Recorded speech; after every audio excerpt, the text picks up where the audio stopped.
د خبرونو سرټکي مو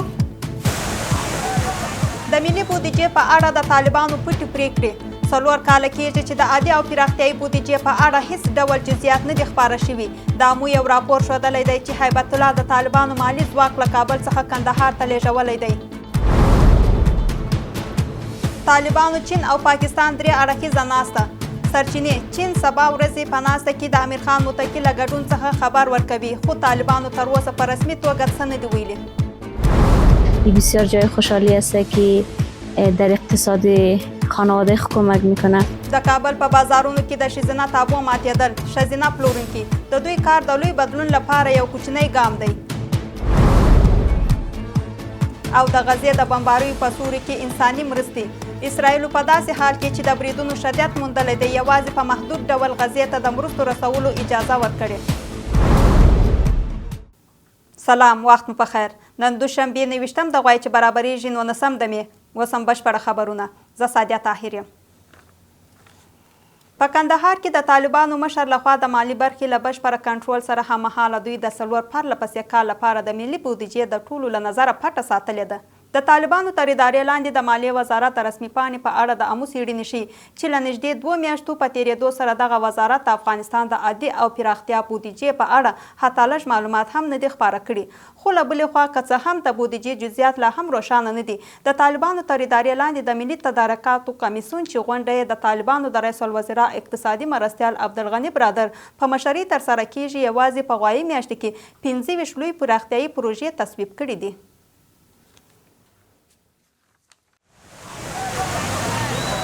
امو تازه ترلاسه کړي چې د طالبانو مالي ځواک له کابل څخه کندهار ته لیږدول شوی او د طالبانو مشر په کندهار کې د مالي چارو یو څنګه جوړه کړي چې له غزای د هیواد مالي چارې څاري او اداره کوي اوس هغه څه چې د اندېښنې لامل شوی دا دی چې د نوي مالي کال لپاره ملي بودیجه په ابهام کې ډوبه ده هغه بودیجه چې باید د نوي مالي کال څخه مخکې په عادي او پرمختیايي برخو کې اعلان شوی وای خو طالبانو پټه ساتلې ده د طالبانو د مالیې وزارت د رسمي پاڼې په اړه د امو څېړنې ښیي چې دغه وزارت نه ملي عواید اعلان کړي او نه هم د نوي مالي کال لپاره بودیجه ځینې اقتصادي کارپوهان په دې باور دي چې د بودیجې پټ ساتل د ملي عوایدو ناوړه ګټه اخیستنې او فساد ته لاره هواروي از دید من 2 دلیل خاص وجود داره که طالبان بودجه را اعلان نمیکنند دلیل اول عدم شفافیت از منابع درآمدی طالبان یا امون گمرک ها یا قراردادهای معادن که در اون فساد گسترده وجود داره و دوم عدم گزارشدهی از نحوه استفاده این بودجه به ملت یعنی استفاده سلیقه‌ای صورت گرفته در نحوه اختصاص بودجه مثلا در یک قسمتی از کشور بودجه بیشتر اختصاص داده شده و در یک قسمتی از کشور بودجه کمتر اختصاص داده شده خو دلته په کندهار کې بیا د طالبانو د رئیس الوزرا اقتصادي مرستیال عبدالغني برادر د 1 میلیارډ افغانیو په ارزښت 3 لوی پراختیايي پروژې پیلوي لکه چکی بند څخه کندهار ختیځ کندهار سب سټیشن او زابل سب سټیشن ته د 11 کیلو ولټ برېښنا د لیږد لپاره د لاین لیږدول د دې پروژې برخې دي د طالبانو د رئیس الوزرا د اقتصادي مرستیالۍ دفتر د رسمي پاڼې په اړه د امو څېړنې ښیي چې یوازې په تېره 1 میاشت کې عبدالغني برادر د 20 میلیارډ افغانیو په ارزښت 25 لوی پراختیايي پروژې تصویب کړي دي د دې پروژو ډیره برخه په کندهار هلمند زابل او روزګان ولایتونو کې پلي کېږي او کار روان دی ملت حق داره بپرسه که چقدر منابع تخلیق شده و این منابع متعلق به مردم هست در کجا مصرف شده و تا چی اندازه همون منافع و آرزوهای مردم تامین کرده و اگر حکومت سرپرست این توانایی رو نداره متاسفانه مورد سوال مردم قرار میگیره و مردم حق دارن انتقاد بکنن و این انتقادات میتونه بسیار جدی باشه به خاطر از اینکه مردم به عنوان مالکین منابع در خلا قرار دارن نمیفهمن که در قسمت همون حقوقی که ندارن آیا منافعشان تامین شده یا منافع مناطقشان تامین شده یا همون عدالت اجتماعی ما بین اقشار مختلف جامعه و مناطق مختلف جغرافیایی انکشاف متوازن صورت گرفته یا نه د طالبانو د مالیې وزارت په دې اړه زموږ اړیکو ته ځواب ورنکړ مخکې له دې له کندهار څخه 4 باخبره سرچینو امو ته تایید کړي چې د طالبانو مشر هیبت الله اخندزاده ټولې مالي چارې په خپل لاس کې اخیستې دي دا سرچینې وایي چې هیبت الله په کندهار کې د مالي چارو څنګه جوړه کړي او له غزای د هیواد مالي چارې څاري او اداره کوي سرچینو زیاته کړي چې د طالبانو مشر د مالیې وزارت چې د بودیجې جوړولو واک لري په حاشیه کې اچولی او واکونه یې محدود کړي دي د مالیې وزارت مشري د محمد ناصر اخوند په غاړه ده هغه څیره چې په مالي چارو کې زده کړې نه دي کړي او په پاکستان کې مذهبي زده کړې ترلاسه کړي دي. یو نږدې مثال یې دغه ده. د طالبانو د بهرنیو چارو وزارت یو سرچینې امو ته ویلي دي چې د طالبانو چین او پاکستان ترمنځ 3 اړخیزه ناسته شایي سبا سه شنبې په بیجینګ کې د امیرخان متقي په حضور کې ترسره شي. د ملګرو ملتونو د امنیت شورا هم اعلان کړی چې امیرخان متقي ته چین ته د سفر معافیت ورکړی دی. له بلې خوا د پاکستان د بهرنیو چارو وزارت اعلان وکړ چې د دغه هیواد د بهرنیو چارو وزیر نن چین ته روان شو. سربیره پر دې د افغانستان لپاره د پاکستان ځانګړی استازی محمد صادق هم چین ته د خپل سفر اعلان کړی دی. طالبانو تر اوسه په رسمي ډول په دې اړه څه نه دي ویلي. په ورته وخت کې په پاکستان کې یو خپلواکي سرچینې امو ته ویلي دي چې اسلام آباد هڅه کوي چې دا 3 اړخیزه ناسته سبا ترسره کړي. په پاکستان کې یوې باخبري او خپلواکي سرچینې امو ته ویلي چې د پاکستان پلاوی چې مشري د بهرنیو چارو وزیر کوي نن چین ته سفر کړی او هڅه کوي چې سبا سه شنبه په بیجینګ کې د طالبانو چین او پاکستان ترمنځ 3 اړخیزه ناسته ترسره کړي. د پاکستان د بهرنیو چارو وزارت نن اعلان وکړ چې د بهرنیو چارو وزیر یې چین ته سفر کړی دی. د دې ترڅنګ د افغانستان لپاره د پاکستان ځانګړي استازي محمد صادق هم پر ایکس په یو یادښت کې لیکلي چې هغه هم چین ته تللی دی. پاکستانی رسنیو هم ویلي چې د هند او پاکستان ترمنځ له پوځي کړکېچ وروسته سیمه ییزه سوله او امنیت به د 3 اړخیزې ناستې له مهمو موضوعاتو څخه وي.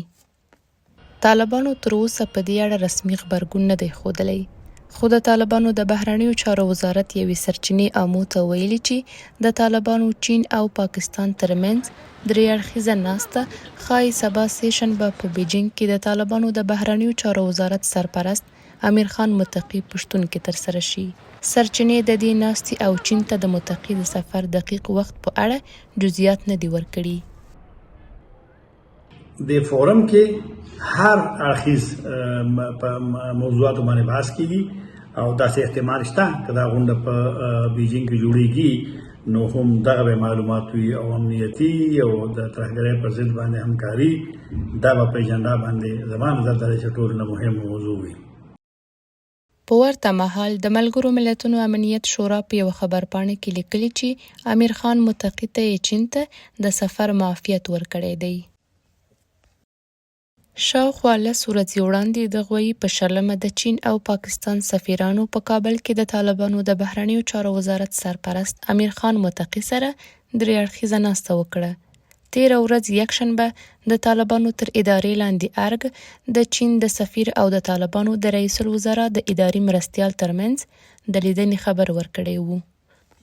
افغانستان در طی بیشتر از 40 سال قربانی مداخلات منطقوی و جهانی شده است. بسیار ضرورت است که با مؤالفه های آزادیخوانه، ملی و انسانی برای پیشرفت و رفاه مردم افغانستان برنامه خود را تنظیم کنیم تا دوباره افغانستان قربانی تقابل منطقوی و جهانی نشه و راه تامین منافع ملی، پیشرفت و سعادت و رفاه برای مردم افغانستان تامین گردد. لدی ټولو سره سره دا 3 اړخیزه ناسته به په داسې وخت کې ترسره شي چې پاکستان په دوامداره توګه د دغه هیواد د ناامنۍ پړه پر طالبانو اچولې ده. اوس د سرچینو په وینا اسلام آباد د هند او پاکستان ترمنځ له کړکېچ وروسته په افغانستان کې د هند د هر ډول احتمالي نفوذ په اړه اندېښمن دی. د کارپوهانو په وینا سربیره پر دې چین د هند او روسیې سره د خپلو سیمهییزو سیالیو او د سیمې څخه بهر سیالیو په پام کې نیولو سره د افغانستان په مسله کې د اغیزمن رول په لټه کې دی. د کابل په بازارونو کې یو شمېر ښځینه پلورونکي وایي چې بازار کې د دوی شتون نورو ښځو ته اسانتیاوې برابرې کړي دي. دوی په دې باور دي که څه هم د ځینو ښځو ضد نارینه‌و په نظر کې ښځو د پلور لا هم یو ممنوع عمل دی، خو په دې برخه کې د ښځو شتون مخ پر پراخېدو دی. د کابل یو شمېر اوسیدونکي ټینګار کوي په کور په جبري ناسته د ښځو مورال منفي اغیز لري او ټولنه باید د دوی د اقتصادي او ټولنیزو فعالیتونو ملاتړ وکړي ترڅو د دوی د ودې او پرمختګ لپاره زمینه برابره شي. که څه هم د طالبانو محدودیتونو ډېرې ښځې له زده کړې او کار کولو څخه منع کړي دي، خو په کابل کې شمېر نجونې او ښځو د خپل ژوند د دوام لپاره یوه نوې لاره غوره کړې ده. ځینې دغه ښځې چې خرڅلاو ته یې مخه کړې ده وایي په بازارونو کې د دوی شتون نه یوازې د دوی لپاره بلکې د ښځینه پیرودونکو لپاره هم اسانتیاوې برابرې کړې دي. صدیقه طوفان یو له دغو نجونو څخه ده. هغه محصله چې وخت په پارلمان کې د ګډون خوب لیدلی و، خو اوس د کابل په یو بازار کې په خرڅلاو بوخته ده. هغه وایي چې په بازار کې د هغې شتون د ډیرو ښځو لپاره هڅونکی دی او دوی ته د امنیت او آرامۍ احساس ورکوي.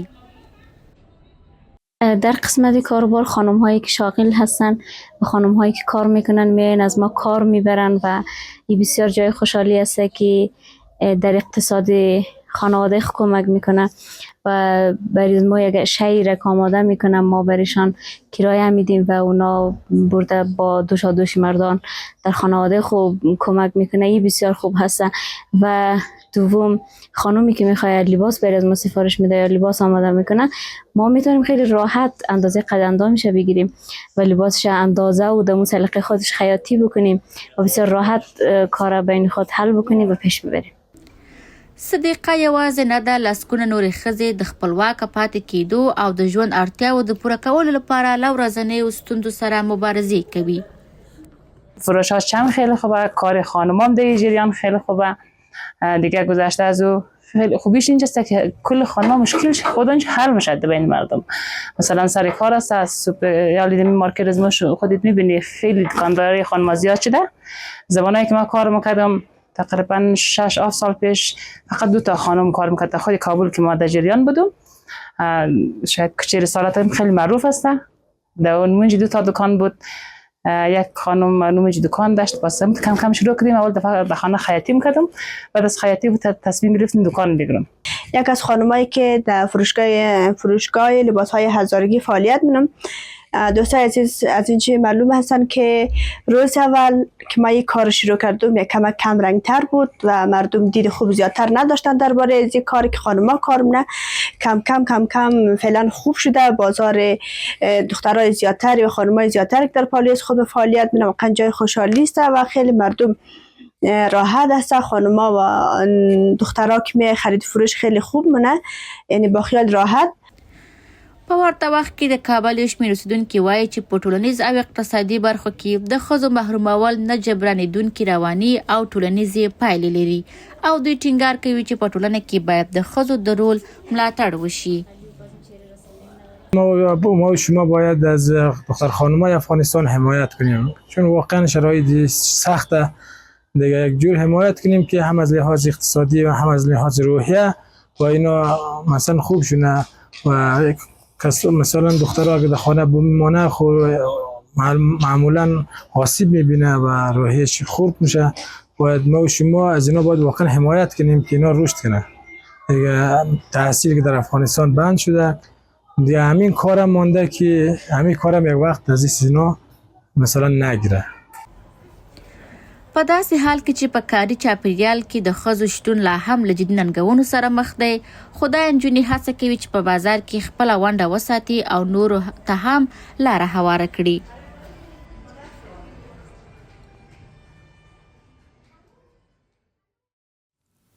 د روغتیا نړیوال سازمان په خپل تازه راپور کې خبر ورکړی چې په افغانستان کې د ساري ناروغیو پیښې په ساري توګه د زیاتېدو په حال کې دي. په دې راپور کې ویل شوي یوازې په وروستي یوې میاشتې کې له 300 زیات کسان د دغو ناروغیو له امله مړه شوي او د ناروغانو شمېر ورځې تر بلې پر زیاتېدو په حال کې دي. دا په داسې حال کې ده چې د طالبانو لخوا په روغتیا خدماتو د محدودیتونه لګول شوي دي.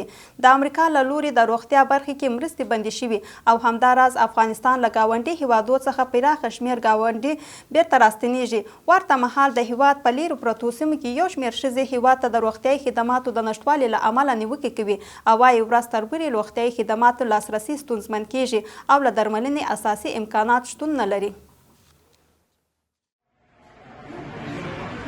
د افغانستان په روغتیايي سیستم کې له سختو ننګونو سره هم مهاله د روغتیا نړیوال سازمان په خپل تازه راپور کې په افغانستان کې د ساري ناروغیو د شمیرو له زیاتوالي اندېښنه ښودلې ده. یاد سازمان ویلي یوازې په تیره یوه میاشت کې د ساري ناروغیو د خپرېدو له امله یې د خلکو د مړینې کچه په خطرناکه توګه لوړه شوې او لږ تر لږه 313 کسان د بېلابېلو ناروغیو له امله مړه شوي دي.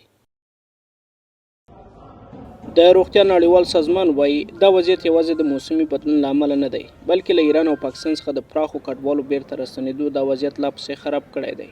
یاد سازمان له طالبانو غوښتنه کړې چې د دغې روغتیایي بیړني حالات سره د مقابلې لپاره باید جدي چمتووالی ونیسي.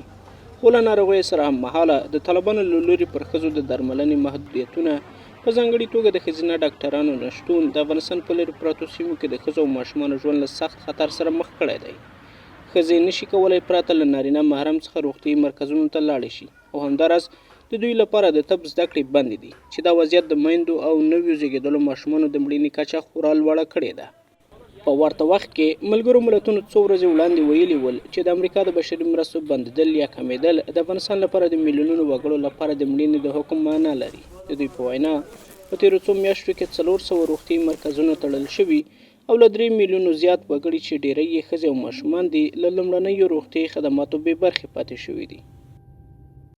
که میرم به کلینیکا 2 پاکت گلی به ایمه میتیه او را معاینه نمیده که دردی من یک دفعه سعی کنه که من بجام دیگه مشکلی هم دارم و ندارم باز تفلک ما که ببرم یک مریض میگیره یک مریض نمیگیره واکسینا ما را پر نمیده امی واکسین که نمینم برش میرم به هفته میگه بیا باز میگه برو روز شنبه بیا چهارشنبه بیا پنجشنبه کلینیکی ندارین نقدی دوایی ندارین هیچ جا ما برابر نیم فقط بچی بگوین یک دانی نی که یک امپولی بزن یک نی که بهم یک کم یک بچی بالا کنه این دیگه نیه. دا په داسې حال کې ده چې د روغتیا نړیوال سازمان مخکې خبرداری ورکړی و چې د بودیجې د کمښت له امله افغانستان د روغتیا له جدي ناورینونو لکه د شري یا سرخکان، ملاریا، د ډنګي تب، پولیو او د کانګو تبې له ناروغیو سره لاس او ګریوان دی. یا سازمان ویلي که بیړني اقدامات ونه شي نو د 2025 کال تر جون میاشتې پورې به 80 سلنه هغه روغتیایي مرکزونه چې نړیوال ملاتړ لري هم وتړل شي او تر 1.8 میلیونه زیات خلک به له بنسټیزو روغتیایي خدماتو بې برخې شي.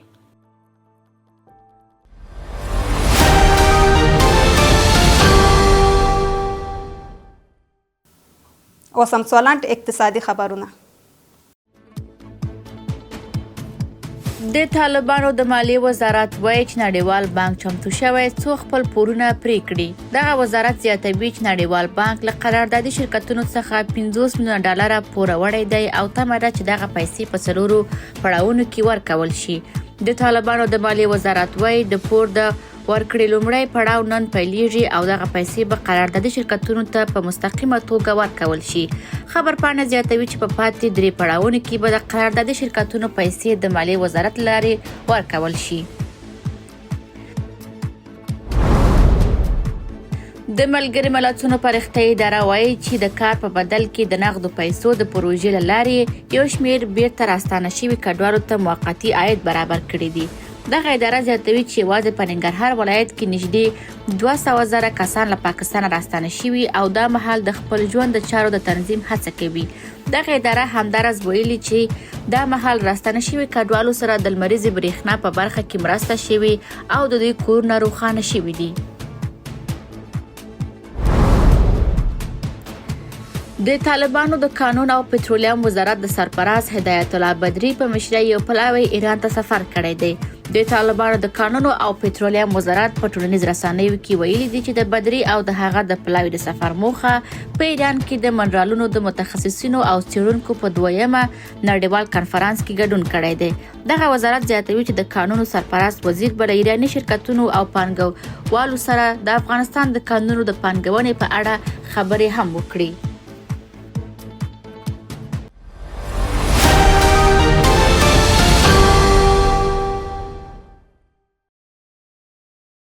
د هیواد په بازارونو کې د اسعارو بیه یو امریکایي ډالر 9.04 افغاني، یو یورو 2.1 افغاني، 1000 ایراني ریال 1.9 افغاني،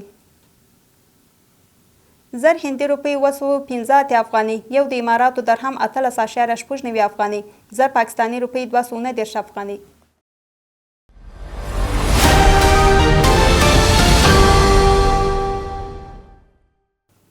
بهرني خبرونه. اسرائیلو د غزې په محدود ډول د بشري مرستو د داخلېدو اجازه ورکړې ده. دا په داسې حال کې ده چې د غزې پر ټرانګي خپلو بریدو ته یې زور ورکړی دی. د رفح پر پوله ولاړ د بشري مرستو د لاریو اوږده کتارونه غزې ته د ننوتو انتظار باسي. د دې بشري مرستو د اوږدو کتارونو لومړۍ جوپه هم د کرم شالوم له لارې غزې ته دننه شوه. د ننوتو اجازه اسرائیلو ورکړي، خو په محدود ډول. د غزې اوسیدونکي چې په بشپړه توګه پر بشري مرستو تکیه لري دا مهال له شدیدې لوږې سره مخ دي. د مارچ میاشتې له 2 نیټې راهیسې تر اوسه پورې غزې ته مرستې نه وې رسېدلې. اسرائیل د غزې د بشپړې کلابندۍ او د طبي وسایلو، خوراکي توکو او تیلو د مخنیوي پالیسي د حماس پر ضد د فشار راوړلو په موخه غوره کړې وه، تر څو اسرائیلي برمته شوي کسان خوشي کړي. خو تر اوسه دا فشار اغیزناک نه دی ثابت شوی، بلکې د غزې خلکو ته یې نور درد او لوږه ورزیاته کړې ده.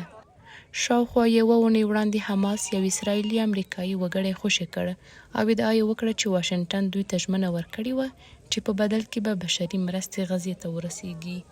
د دې خبر سره هم مهاله داسې ښکاري چې د واشنګټن تر فشار وروسته او د امریکا د ملاتړ د دوام لپاره د اسرائیلو لومړي وزیر د مرستو د محدودې داخلېدو اجازه ورکړې ده. خو ټینګار یې کړی چې دا مرستې به یوازې هغو سیمو ته وویشل شي چې د اسرائیلي پوځ تر کنټرول لاندې دي، تر څو ډاډ ترلاسه شي چې حماس ورته لاسرسی نه پیدا کوي. موږ د جګړې له پیله ویلي که غواړو حماس مات کړو او خپل برمته شوي کسانو ته ازادي ورکړو، دا 2 موخې سره تړلې دي. نو یو مهم شرط یې دا دی چې موږ باید د لوږې حالت ته ونه رسیږو، نه له عملي پلوه او نه له سیاسي پلوه. ساده خبره ده، که نړیوال ملاتړ ونه لرو د بریا ماموریت بشپړولی نه شو. نو پرېکړه مو وکړه چې د جګړې پر مهال لږ تر لږه مرستې وړاندې کړو. له بلې خوا د غزې پر تړانګې د اسرائیلو بریدونو شدت موندلی دی. د راپورونو له مخې د دوشنبې له سهاره تر دې دمه 28 کسان وژل شوي دي. ویل شوي چې ناصر روغتون هم تر برید لاندې راغلی او د هغه یوه برخه تجهیزات او ګودام له منځه تللي دي. د الجزیرې شبکې د راپور له مخې د دوشنبې سهار اسرائیلي پټو واحدونو د خان یونس ښار ته نفوذ کړی او د حماس د یوې ډلې مشر یې وژلی دی.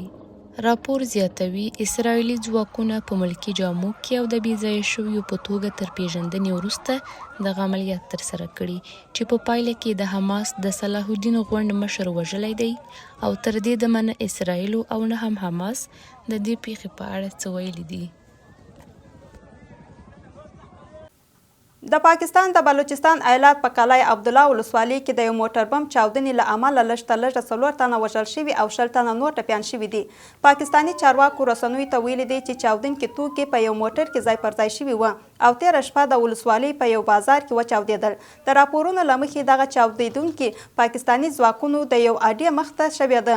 تر اوسه کومې ډلې د دې برید مسؤلیت نه دی منلی، خو په وروستیو میاشتو کې بلوچستان د تاوتریخوالۍ ګڼ شمېر پیښو شاهد و. د ډېرو پیښو مسؤلیت یې د بلوچ آزاد غوښتونکي غورځنګ پر غاړه اخیستی دی.